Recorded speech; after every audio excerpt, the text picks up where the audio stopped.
Hello, this is John Townsend, and I'm excited to share a little bit more of my background, my story, and a little bit more about why I'm pursuing this DBA degree at USF's Muma College of Business. So I hope these next few slides provide you with a little bit of information, and I look forward to getting to know all of you and work with all of you as we proceed through this cohort over the next 3 years. So here we go. Enjoy. Okay, so my background, I graduated in 1992 from Randolph-Macon College with a BA in English. Randolph-Macon is a small liberal arts school, about 1,200 students at that time, located about 20 miles north of Richmond, Virginia. My current role as Vice President of T. Rowe Price Group is the head of individual and institutional services for our Tampa office. T. Rowe Price manages over $750 billion globally, and our U.S. distribution services rely on associates in Tampa, Colorado Springs, and Owings Mills, Maryland, to service and support the U.S. customer base, and that's part of what I do here for T. Rowe Price. I've been in that role since 2005. Prior to coming back to T. Rowe Price, I was with BICIS Retirement Services. BICIS was headquartered in Philadelphia, Pennsylvania. They're now known as Ascensus, but essentially they provide industry record-keeping services for the retirement plan industry. My main client for them was U.S. Bank, headquartered in Minneapolis, Minnesota.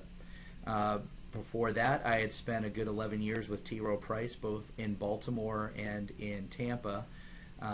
And part of the reason why the shift back and forth was it got to a point in my career with T. Rowe Price that I was very comfortable, and I didn't want to be that at such an early point in my career. So by leaving and going to BICIS and challenging myself in a similar industry but still very different in a different role, I found that very important, and was a no-brainer when I was asked to come back to T. Rowe Price in Tampa. Out of college, I had a brief stint as a stockbroker in a boiler room, 100% commission type role, and about all I can say about that is I got my licenses and got out, so that was a good thing. So you can see I hold a series of industry licenses from FINRA, and I've been a member of the Dean's Advisory Committee since 2009, and I'm honored to serve as the Advisory Council's chair effective just this past year, 2014. I mentioned earlier, born and raised in Baltimore, Maryland. My beautiful wife, Julie, and I have been married now for 14 years, and we have 3 great children. My son, Johnny, who is 12, Lauren, who is 10, and Lillian, who is 8, and they keep us very busy. Hobbies, I used to be golf. I used to play a lot of it until I got married and had a family.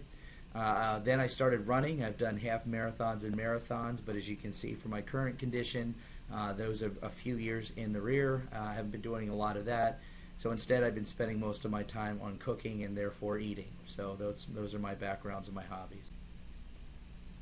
So in terms of why the DBA program, first of all, in the workplace, in operations, we have millions of interactions with our clients each and every day, and I think we're failing to capture that information and data. So I'm wondering how I can leverage big data and data sciences to be more informed about our customers and their needs. In terms of my personal career, I think the DBA is going to be a necessary step to get me to those next levels in my career, and I thought this was the right time to take that challenge. And then, as I mentioned earlier, I've always had aspirations of teaching, and while not ready to do that just yet, I think this will set me up, of course, for a second career in teaching, and I'm very much looking forward to that. In terms of research interests, I mentioned the big data one. I'm also thinking about looking at innovation in financial services. I think there are gaps in the industry in general, and wondering if I can uncover some new insights that will help us perform better. And lastly, about just decision sciences and how large global corporations make decisions in a modern world. So that's my overview. I hope you enjoyed it, and thanks again for taking the time to listen. Look forward to getting to know all of you as well. Thank you.